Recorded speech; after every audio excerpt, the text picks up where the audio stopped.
Bienvenidos una vez más a Relatos Reales de la Madrugada. Mi nombre es Oscar y esta noche seré quien nos acompañe entre historias que, honestamente, tal vez no los dejen dormir igual.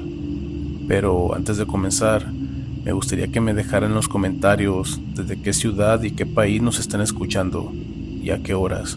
Así que sin más, acomódense, apaguen la luz y prepárense para escuchar los siguientes relatos que espero y les gusten. Comenzamos. Siempre había sido un hombre solitario, destinado a observar desde la sombra cómo los demás encontraban el amor y la felicidad que tanto anhelaba. El mundo a mi alrededor parecía siempre lleno de vida, excepto para mí. Mis días transcurrían en una monotonía desesperante. Cada noche andaba a un departamento silencioso y vacío. Fue en ese contexto de soledad que conocí a Clara, la luz en mi mundo oscuro. Su risa era contagiosa, sus ojos eran un océano en el que deseaba perderme, y su mera presencia me llenaba de una esperanza que no había sentido en años. Pero Clara no me veía. Para ella, yo era poco más que un amigo, alguien con quien compartía una charla ocasional en el trabajo. Esa realidad me corroía de desesperación. Comencé a leer sobre métodos paranormales para atraer el amor.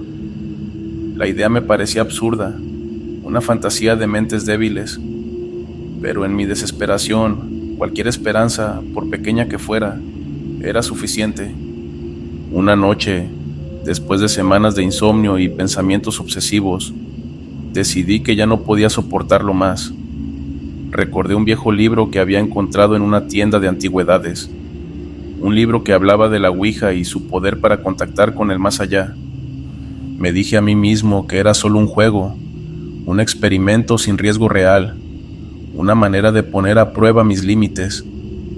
Así que, con el corazón palpitando y las manos temblorosas, saqué el tablero que había comprado días atrás. Preparé la habitación con velas, siguiendo las instrucciones del libro al pie de la letra. Las sombras danzaban en las paredes, creando una atmósfera de misterio y temor que solo alimentaba mi ansiedad. Me senté frente al tablero, tomé una profunda respiración y coloqué mis dedos sobre el planchet. Cerré los ojos y comencé a hablar en voz baja, llamando a cualquier espíritu que pudiera estar escuchando.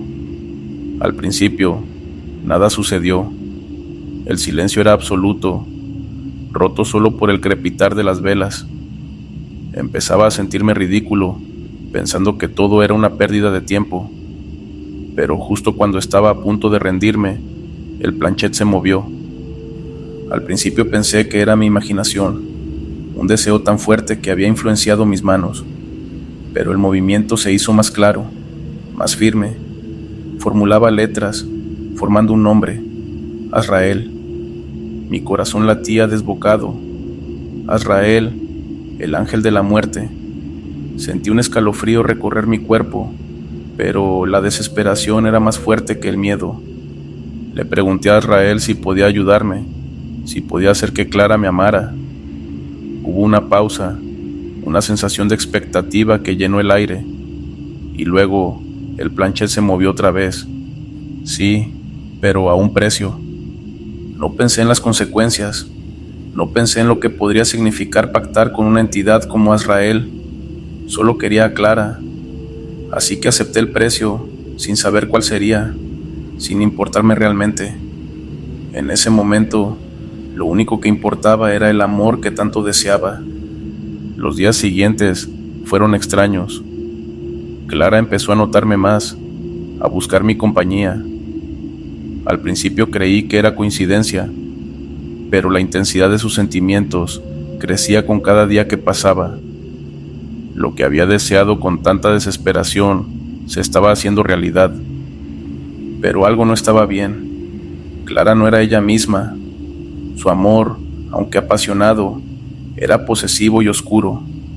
Había perdido la luz que tanto me había traído. Era como si una sombra hubiera tomado posesión de su alma, convirtiéndola en una versión retorcida de sí misma. A medida que nuestro vínculo se estrechaba, mi vida comenzaba a desmoronarse. Extraños sucesos ocurrían en mi apartamento, objetos que se movían solos, susurros en la oscuridad, sombras que parecían cobrar vida. Empecé a tener pesadillas, visiones de Azrael, su rostro cubierto por una capucha, sus ojos como pozos sin fondo. Me despertaba temblando, incapaz de distinguir entre el sueño y la realidad. Una noche, Clara vino a mi apartamento. Su comportamiento era más errático que nunca. Sus ojos brillaban con una intensidad que me asustaba. Intenté hablar con ella, calmarla, pero fue inútil. Y entonces lo supe. Había cometido un error terrible. El precio que había aceptado era mucho más alto de lo que jamás podría imaginar. Esa misma noche encontré una nota en mi escritorio, escrita con una letra que no era la mía. Decía simplemente: el precio debe ser pagado. Sentí una ola de pánico apoderarse de mí.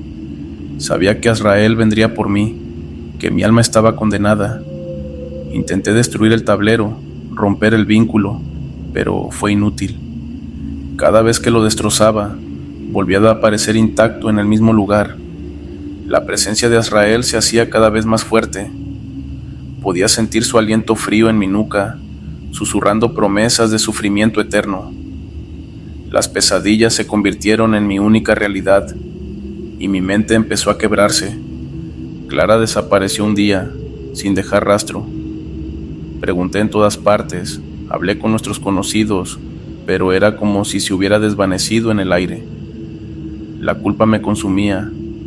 Sabía que había sido mi deseo egoísta el que la había condenado. Intenté ponerme en contacto con Azrael de nuevo, rogar por su misericordia, pero el planchet no se movió.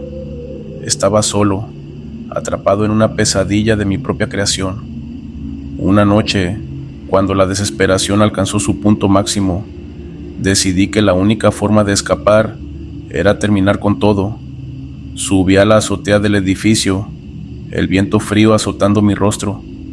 Miré al vacío, preparado para saltar, cuando una figura apareció frente a mí. Era Clara, pero no la Clara que había conocido. Sus ojos eran pozos oscuros y su rostro estaba desfigurado por una sonrisa macabra. Intenté retroceder, pero mis piernas no respondieron. Ella se acercó y susurró en mi oído: el precio debe ser pagado. Sentí un dolor agudo en el pecho, como si un cuchillo se hubiera clavado en mi corazón. La visión de Clara se desvaneció, reemplazada por la figura imponente de Azrael. Su mirada me perforó el alma, y supe que mi tiempo había llegado. Caí al suelo, mi cuerpo retorciéndose en agonía. Las sombras me envolvieron, y la oscuridad se apoderó de mi mente. Sentí cómo mi vida se escapaba, cómo mi alma era arrancada de mi cuerpo. En mi último aliento comprendí el verdadero precio de mi deseo. No solo mi alma, sino la de Clara también, atrapada en un tormento eterno. El dolor cesó y todo se volvió negro. Mi último pensamiento fue de arrepentimiento, por un amor que nunca debía haber deseado. En la oscuridad, escuché la risa de Azrael, una risa que resonará en mi eternidad condenada. Había pagado el precio del deseo, y el costo fue más alto de lo que jamás podría imaginar. Si te están gustando los relatos, te invito a que te suscribas y formes parte de esta comunidad. Sin más, continuamos. Siempre había sido un niño curioso, fascinado por lo desconocido y lo misterioso. Mis amigos y yo pasábamos las tardes explorando los rincones oscuros de nuestro pequeño pueblo, buscando aventuras y secretos escondidos. Habíamos oído historias sobre espíritus y fantasmas, y aunque la mayoría de los niños se asustaban, para nosotros eran solo cuentos que alimentaban nuestra imaginación. El verano de 1985 fue especialmente caluroso y aburrido. Ya habíamos agotado todas las posibles aventuras en el vecindario, y la monotonía empezaba a pesarnos. Fue entonces cuando encontré el tablero de la Ouija en el ático de mi casa.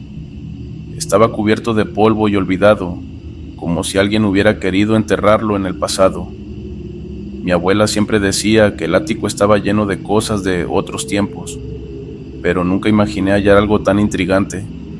Mis amigos, Mark, Jenny y Sam, se entusiasmaron cuando les mostré el tablero y decidimos probarlo esa misma noche en el cobertizo abandonado del bosque, lejos de la mirada de los adultos. Sabíamos que nuestros padres jamás aprobarían que jugáramos con algo así, pero nuestra curiosidad era más fuerte que cualquier advertencia. Esa noche, con las linternas encendidas y los nervios a flor de piel, nos reunimos en el cobertizo. El aire estaba cargado de una expectación extraña, como si el bosque mismo contuviera la respiración. Colocamos el tablero en el centro y cada uno de nosotros puso sus dedos sobre el planchet. Al principio todo era risas nerviosas y bromas, pero pronto el ambiente se volvió serio. Seguimos las instrucciones que había encontrado en un viejo libro de mi abuela. Cerramos los ojos y empezamos a hacer preguntas al más allá, esperando que algún espíritu respondiera. Al principio no pasó nada. El silencio era absoluto, roto solo por el crujir ocasional de la madera del cobertizo y el ulular del viento entre los árboles. Pero justo cuando comenzábamos a pensar que todo era una pérdida de tiempo, el planchet se movió. Pensamos que alguien estaba bromeando, pero cuando formó la palabra hola, supimos que algo más estaba ocurriendo. Nuestros ojos se abrieron de par en par, una mezcla de miedo y emoción recorriéndonos el cuerpo. Preguntamos al espíritu su nombre, y el planchet se movió otra vez, deletreando: Samuel. Mi corazón latía con fuerza. Sentía una mezcla de emociones: miedo, curiosidad e incredulidad. Preguntamos a Samuel si estaba con nosotros, y el planchet respondió: sí. La temperatura en el cobertizo pareció bajar de golpe, y una sensación de inquietud se apoderó de mí. Decidimos continuar. Le preguntamos más sobre su vida, y nos dijo que había vivido en nuestro pueblo hacía muchos años, que había muerto joven en circunstancias trágicas. Mientras más hablábamos con Samuel, más extraña se volvía la atmósfera. Los murmullos del viento se transformaron en susurros, como si el bosque entero estuviera lleno de voces. Mark, que siempre había sido el más escéptico, empezó a ponerse nervioso. Sentía que algo no estaba bien, pero ninguno de nosotros quería ser el primero en detener el juego. Entonces, cometimos el error. Le preguntamos cómo había muerto. El planchet se movió con una rapidez y fuerza que no habíamos visto antes. Deletreó: asesinado. La palabra quedó suspendida en el aire, llenando el cobertizo con una sensación de pavor. Antes de que pudiéramos reaccionar, el planchet se movió de nuevo, más rápido. ¡Corre! Un miedo primitivo se apoderó de nosotros. Nos miramos con los rostros pálidos, los ojos desorbitados, y antes de poder hacer algo, una ráfaga de viento abrió de golpe la puerta del cobertizo, apagando las linternas. La oscuridad nos envolvió, y en medio del caos, escuché el grito de Sam. Encendimos las linternas de nuevo, pero Sam ya no estaba. Lo buscamos frenéticamente, llamando su nombre, pero todo lo que encontramos fue el tablero de la Ouija tirado en el suelo, el planchet inmóvil en el centro. El terror era insoportable. Sabíamos que algo terrible había sucedido, algo que habíamos desatado. Pasamos el resto de la noche buscando a Sam en el bosque, pero era como si se hubiera desvanecido sin dejar rastro. Finalmente, exhaustos y derrotados, regresamos al pueblo y avisamos a nuestros padres. La policía organizó una búsqueda, pero no encontraron nada. Sam simplemente había desaparecido. Los días siguientes fueron un borrón de interrogatorios y búsquedas infructuosas. La culpa y el miedo me consumían. Sabía que había sido nuestra culpa. Habíamos jugado con algo que no comprendíamos. Mis amigos estaban igual de afectados, cada uno lidiando con el miedo a su manera. Pero una noche, mientras intentaba dormir, escuché un susurro. Al principio pensé que era mi imaginación, pero cuando el susurro se convirtió en una voz clara, me quedé helado. Era la voz de Sam, pidiendo ayuda. Me levanté y seguí la voz hasta el ático, donde había encontrado el tablero.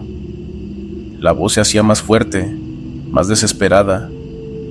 Abrí la puerta del ático y en el centro de la habitación estaba el tablero de la ouija con el planchet, moviéndose solo, deletreando. Ven. Mi mente estaba en caos. No sabía qué hacer, pero sentía que debía intentar comunicarme de nuevo, intentar salvar a Sam. Me senté frente al tablero y coloqué mis dedos sobre el planchet. La temperatura bajó de nuevo y sentí una presencia oscura a mi alrededor. Pregunté quién estaba allí y el planchet respondió: Samuel. Pregunté por Sam y la respuesta fue: atrapado. Una desesperación abrumadora me llenó. Sabía que Sam estaba en peligro, pero no sabía cómo ayudarlo. Pregunté qué debía hacer y el planchet se movió lentamente formando una palabra: sacrificio. Esa palabra me heló la sangre. No entendía qué significaba, pero sabía que no podía abandonar a mi amigo. Pregunté qué debía hacer exactamente y la respuesta fue: ven al bosque. Sabía que estaba arriesgando mi vida, pero no podía dejar a Sam solo. Me vestí rápidamente y salí de casa, dirigiéndome al bosque. La noche estaba oscura y silenciosa. Cada crujido del suelo y cada soplo del viento amplificaban mi miedo. Caminé guiado por una sensación extraña hasta llegar al cobertizo abandonado. La puerta estaba abierta de par en par, como si me invitaran a entrar. Con el corazón desbocado, entré. En el centro del cobertizo, donde habíamos jugado aquella noche, vi algo que me hizo detenerme en seco. Una figura oscura, una sombra con forma humana, flotando en el aire. Sentí su mirada fija en mí, una mirada que me atravesaba el alma. Supe que esa sombra era Samuel, o lo que quedaba de él. La sombra se movió hacia mí. En ese instante comprendí lo que debía hacer. Cerré los ojos, recé en silencio y ofrecí mi propia vida a cambio de la de Sam. Un frío glacial me envolvió y el dolor me atravesó el cuerpo. Sabía que estaba muriendo, pero también que estaba haciendo lo correcto. La última imagen que vi antes de perder el conocimiento fue la sombra de Samuel desvaneciéndose, y una sensación de paz me envolvió. Cuando desperté, estaba en una cama de hospital, rodeado de mi familia y amigos. Me dijeron que me habían encontrado inconsciente en el bosque, pero que Sam había aparecido en el pueblo, confundido pero ileso. Nadie pudo explicar lo ocurrido, y yo tampoco lo intenté. Sabía que la verdad debía guardarla conmigo. Desde entonces, el tablero de la ouija permanece enterrado en el ático, lejos de las manos curiosas de otros niños. La sombra de Samuel me visita en sueños, recordándome siempre el precio de la curiosidad. Y cada vez que pienso en aquella noche, sé que el más allá no es un juego, y que algunas puertas nunca deben abrirse. Todavía no estoy 100% seguro de compartir esta historia con alguien sea buena idea, y es que temo que al hacerlo, él me encuentre después de tanto tiempo. El miedo me domina cuando pienso en terminar como los otros chicos que se atrevieron a desafiarlo.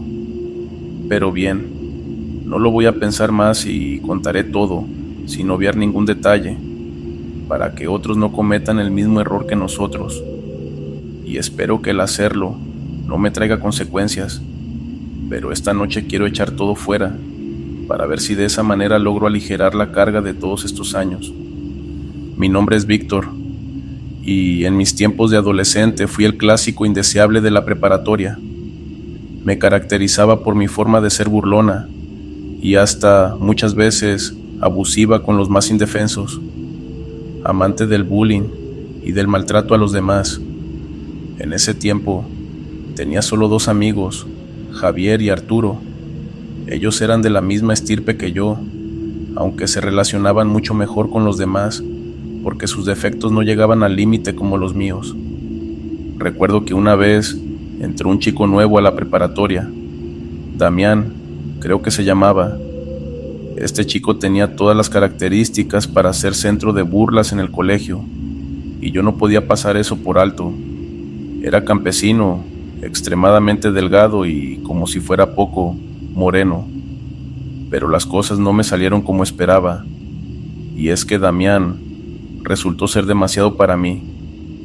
Recuerdo que cuando llegó el horario del almuerzo, mis 2 amigos, por primera vez en todo el curso, no me esperaron para ir juntos al comedor. Me sorprendió, porque siempre lo hacían, y hasta me ayudaban con las lecciones para salir juntos, pero en el comedor tampoco me los encontré. Según me dijeron, ya se habían marchado acompañados de Damián, el chico nuevo del salón, por lo que, muy molesto, salí a buscarlos después de terminar de almorzar.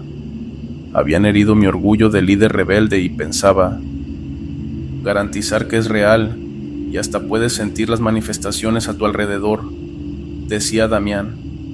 En el momento no supe de qué se trataba, pero me dio curiosidad.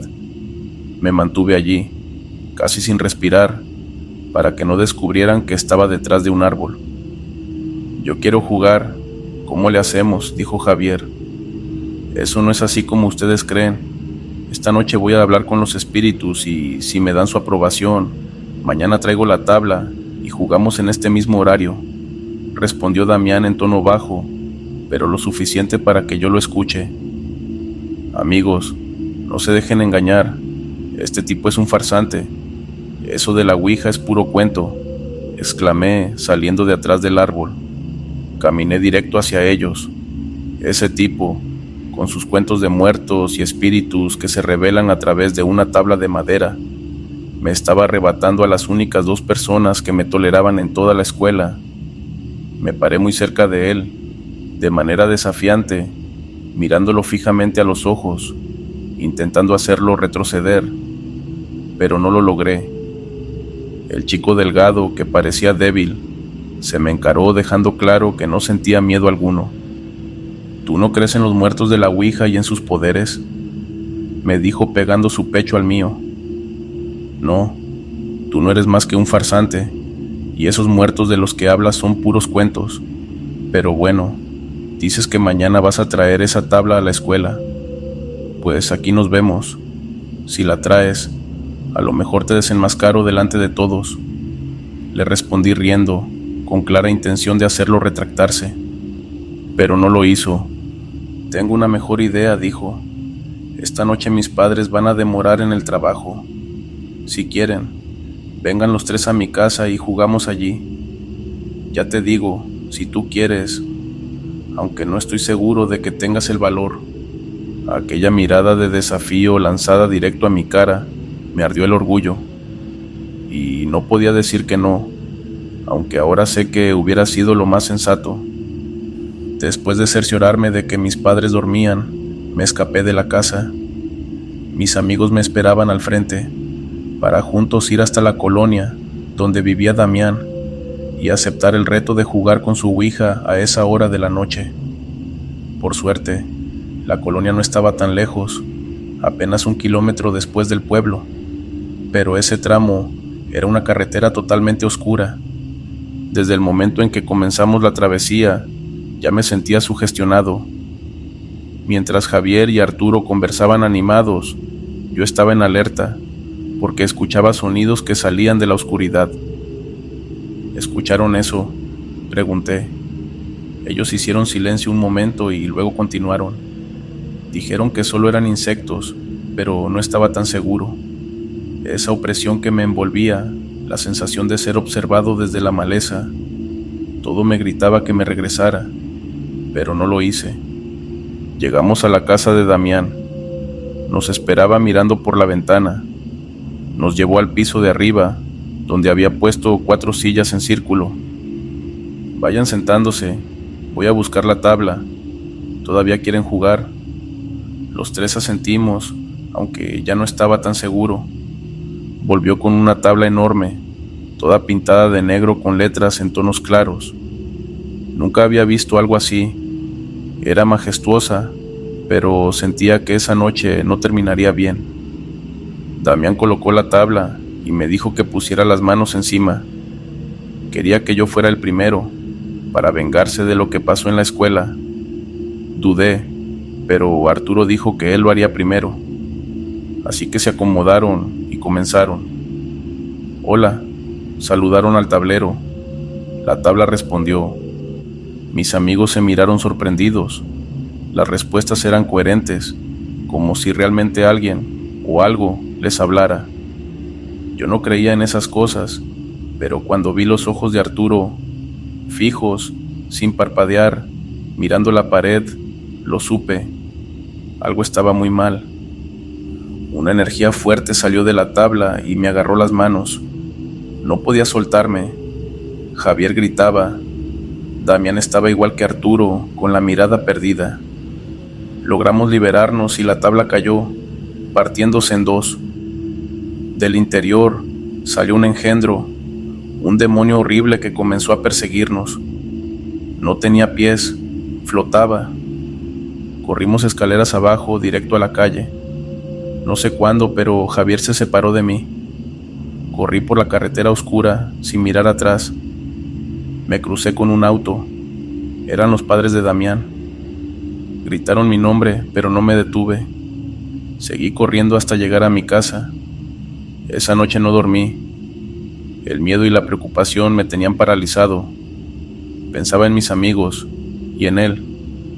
Sentía su presencia en la brisa que movía las cortinas, en el maullido del gato del vecino, en los ladridos de mi perro. Me asomé a la ventana, pero no tuve el valor de mirar. Nunca supe quién estaba afuera, pero sé que no era Javier.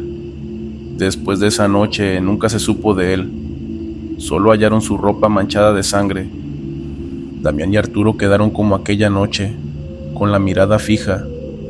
Nunca encontraron cura. Yo fui el único que salió ileso, aunque sé que él me sigue buscando. Evito salir de noche, pero cuando lo hago, lo siento cerca, en cada rincón, en cada ladrido, esperando el momento exacto para darme el toque final. Hola, muy buenas noches a todos. Les mando un saludo desde Guadalajara. Yo me llamo Arturo y cuando cuento esto ya tengo 15 años. Les voy a platicar algo que pasó en mis tiempos de primaria y que desgraciadamente acabó demasiado mal. En esta primaria siempre todo parecía estar bajo control. Los grupos formados, los pupitres alineados y cada quien en su lugar. Era como una costumbre que nunca cambiaba, pero que había un detalle que me daba vueltas en la cabeza y no solo a mí. Al fondo del salón, casi pegado a la pared, estaba un pupitre que siempre permanecía vacío. Nadie se sentaba ahí, ni aunque alguien faltara. La maestra prefería dejar a un niño parado o compartir banco antes que lo usaran. Yo lo miraba de reojo, como si aquel espacio guardara un secreto que todos sabíamos, pero que nadie se atrevía a nombrar. Y desde el primer día nos dejaron en claro esto. Nadie debía sentarse allí, bajo ninguna circunstancia. La maestra Tere nos lo dijo con voz firme, señalando el pupitre de fondo.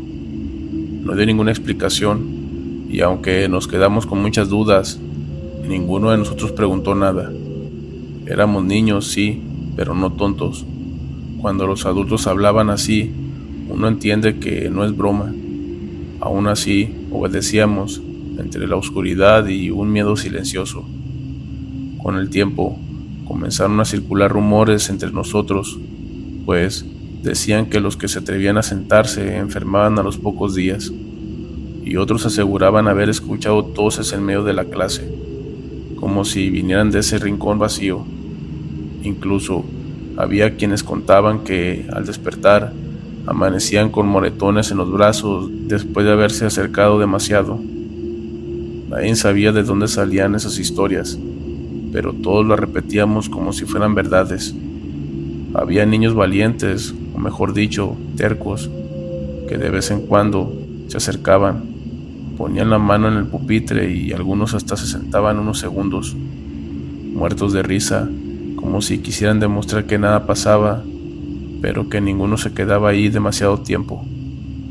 Siempre se levantaban nerviosos, con el corazón acelerado, como si algo invisible los hubiera empujado a salir corriendo.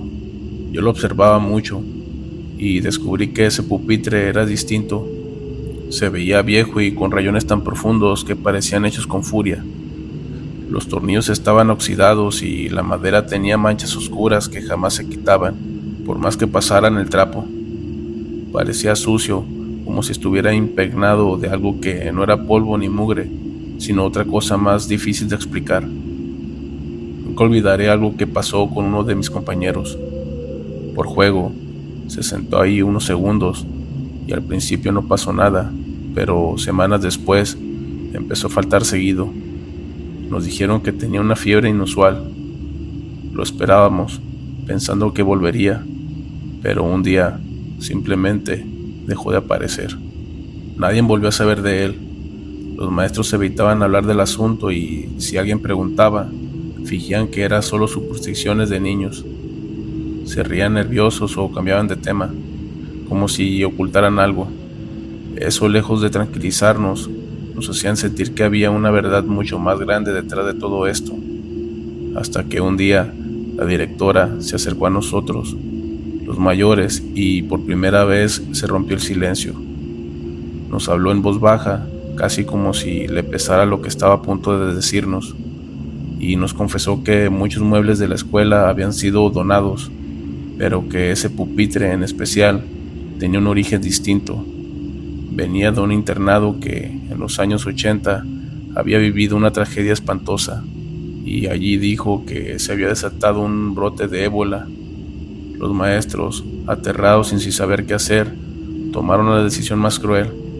Amarraron a los niños enfermos a sus pupitres para que no escaparan, dejándolos morir ahí mismo, en sus propios asientos. Y con el tiempo, la escuela cerró y los muebles fueron repartidos a otras instituciones, como si fueran objetos comunes. Y por un error o descuido, uno de esos pupitres terminó en nuestro salón. La directora confesó que años atrás incluso intentaron sacarlo, pero el día que lo movieron, todos los alumnos que estaban presentes comenzaron a sangrar por la nariz al mismo tiempo. Y fue tan aterrador que desistieron y lo dejaron en su lugar, resignados a convivir con lo que fuera que cargaba encima. Y desde niño yo siempre evitaba mirarlo de frente, pues tenía la sensación de que alguien estaba sentado allí, respirando débilmente, aunque a simple vista el pupitre se veía vacío. Y lo más trágico y traumático vino meses después, pues un día mi madre fue por mí a la escuela y mientras esperaba que terminara el receso, cansada de estar de pie, se sentó justo en ese pupitre sin saber nada de la prohibición.